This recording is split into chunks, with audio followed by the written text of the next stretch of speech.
Welcome back to another technical deep dive here in the debug zone.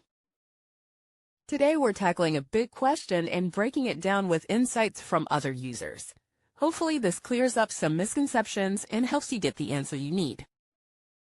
So buckle up, stay a little curious, and let's jump right in.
And that's a wrap.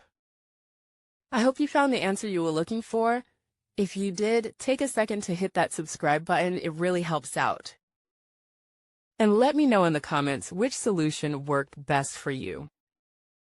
See you next time in the debug zone.